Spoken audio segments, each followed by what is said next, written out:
병실 안은 고요했다. 낡은 커튼 틈 사이로 아침 햇살이 흘러들어 침대 위에 흰 시트를 부드럽게 덮었다. 기계에서 들려오는 삐삐하는 일정한 소리가 생명의 리듬처럼 울렸다. 명예는 천천히 눈을 떴다.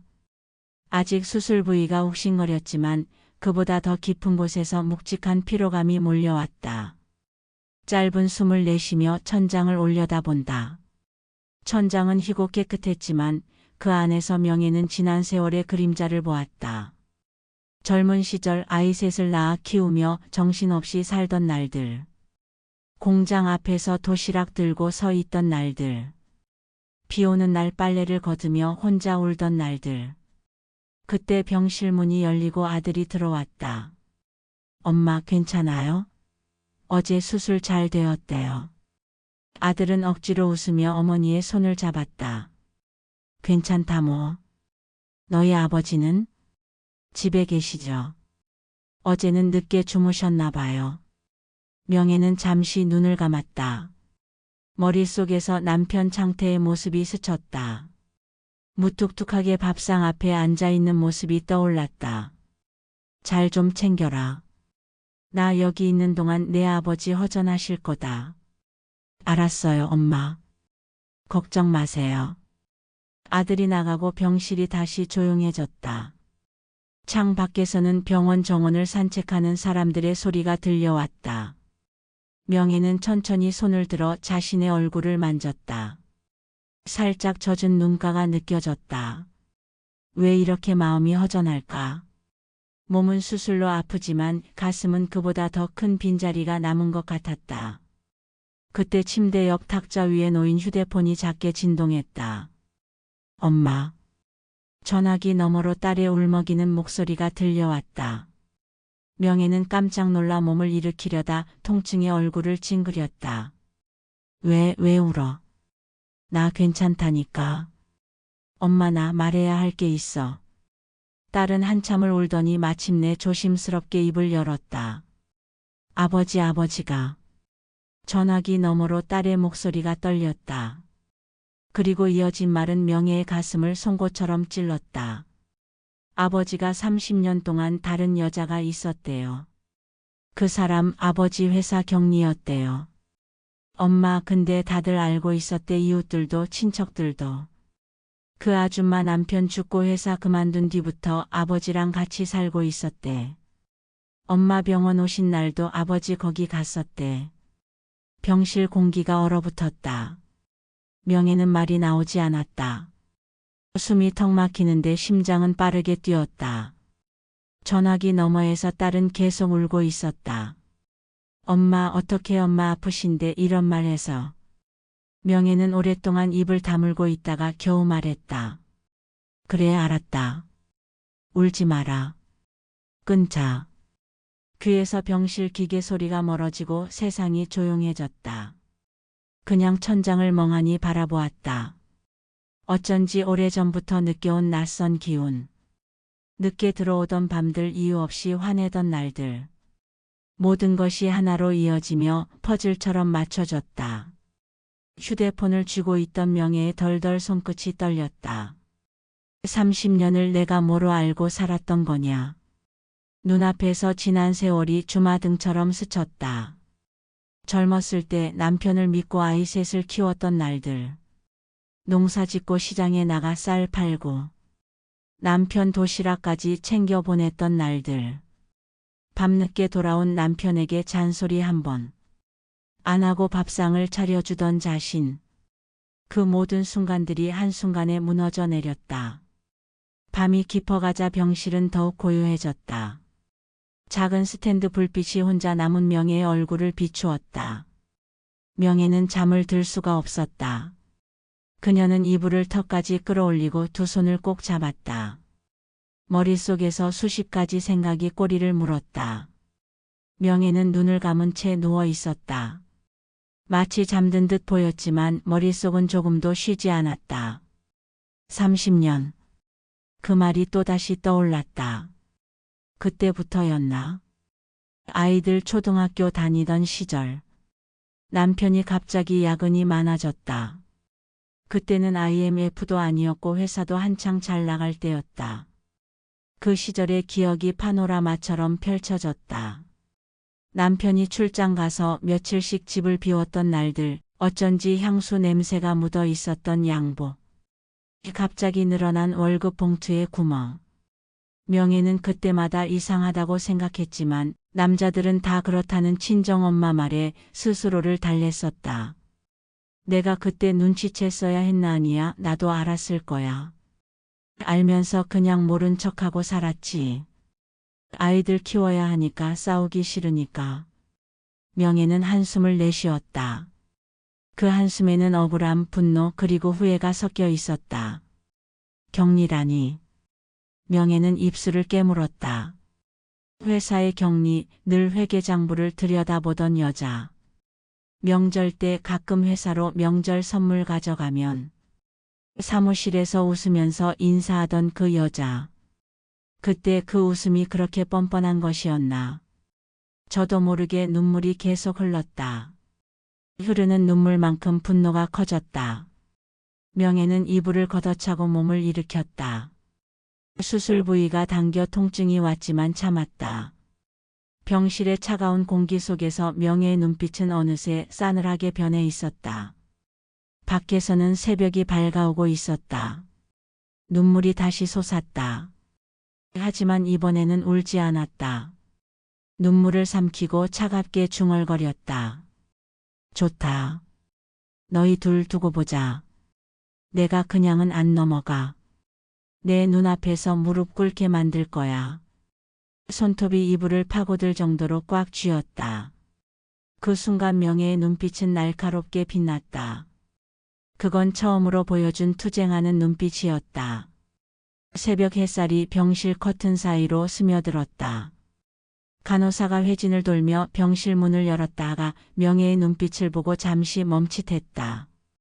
할머니 괜찮으세요? 응, 괜찮아요. 명혜는 담담하게 대답했다. 하지만 마음속에서는 이미 하나의 계획이 시작되고 있었다. 내 인생 내가 지킨다. 이제부터는 내가 주인이다. 그 얼굴에는 이상한 평온함이 깃들어 있었다. 마치 폭풍 전야의 고요처럼. 명혜는 수첩에 볼펜으로 한 글자씩 적기 시작했다. 남편 퇴근 시간 격리 집 주소. 격리 남편 장례 날짜 회사 그만둔 시기. 마치 형사가 사건을 정리하듯. 명혜는 수첩의 날짜와 기억을 하나씩 정리했다. 잊고 있던 기억들이 하나씩 살아나며 맞물렸다. 그래, 이때였어. 작게 중얼거리며 수첩에 별표를 치기도 했다. 그 과정에서 통증이 찾아왔지만 명혜는 참았다. 오히려 그 통증이 자신을 더 강하게 만든 듯했다. 내가 이렇게 살아있는 이유가 있지. 하늘이 나한테 기회를 준 거야. 그날 밤 명혜는 병실 창가에 앉아 달빛을 보았다.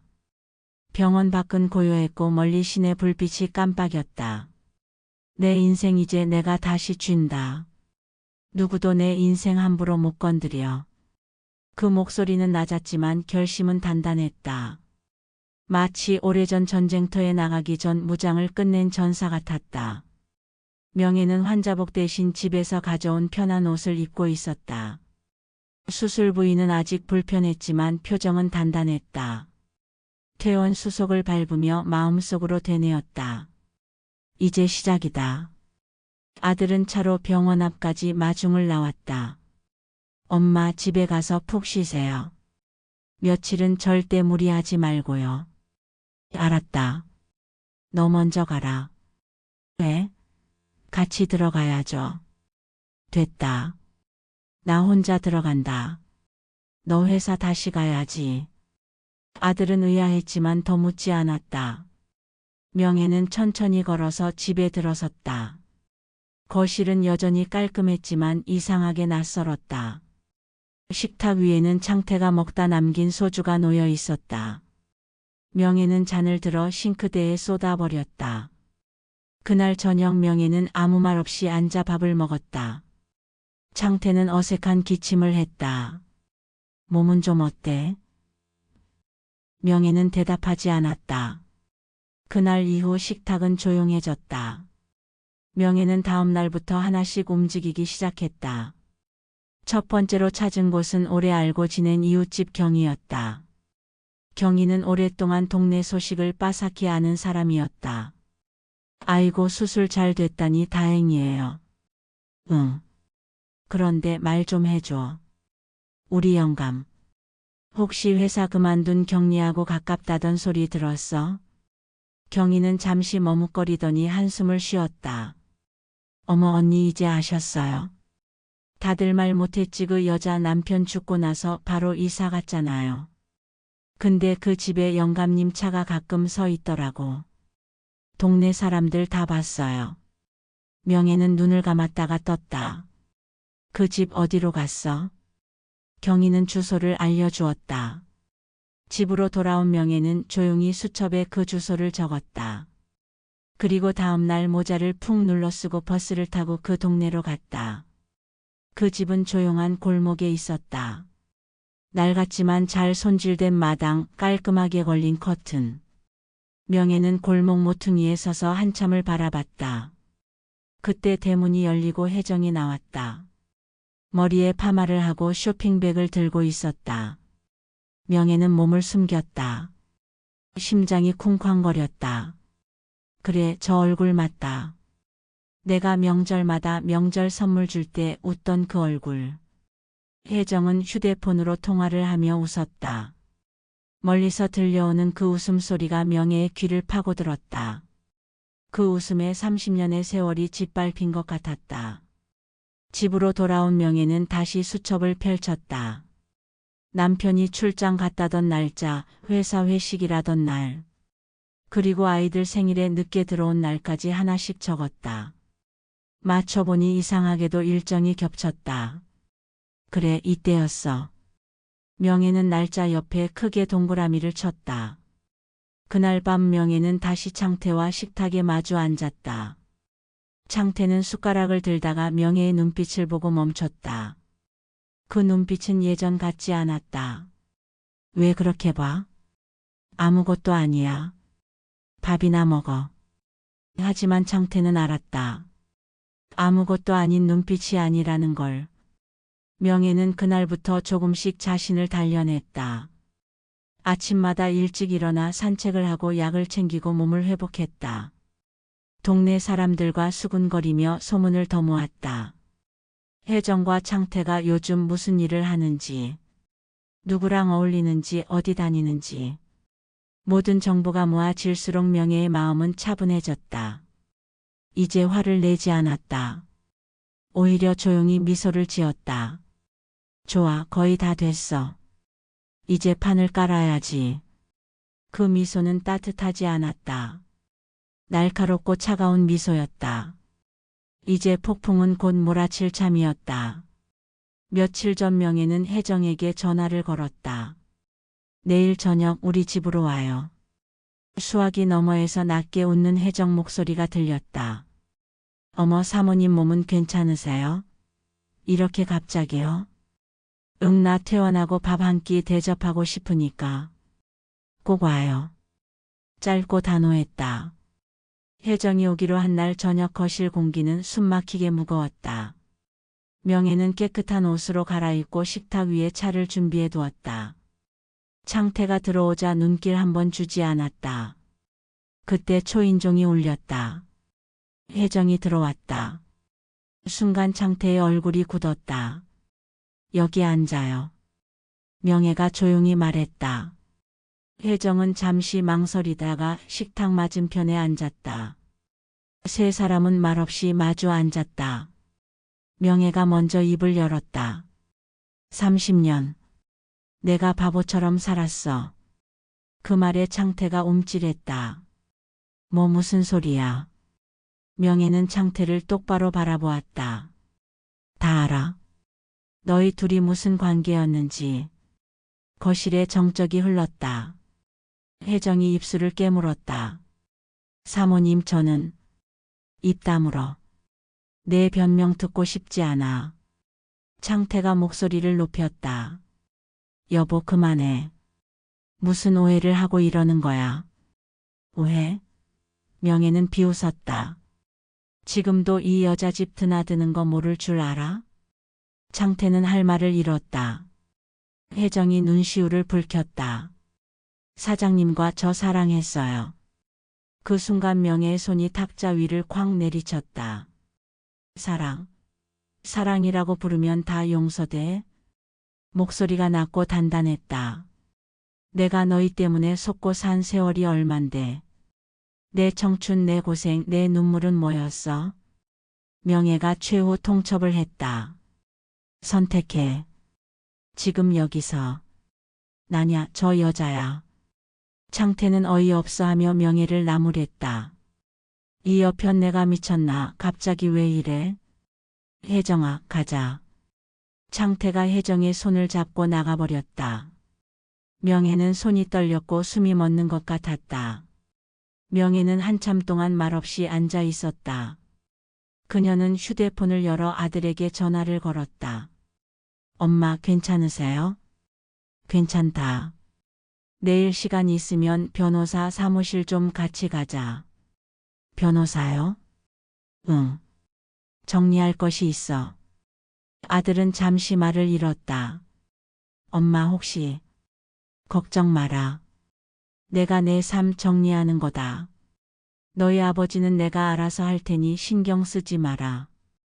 다음 날 명예는 변호사 사무실에 앉아 있었다. 깔끔한 정장을 입은 변호사가 서류를 펼쳐 보였다.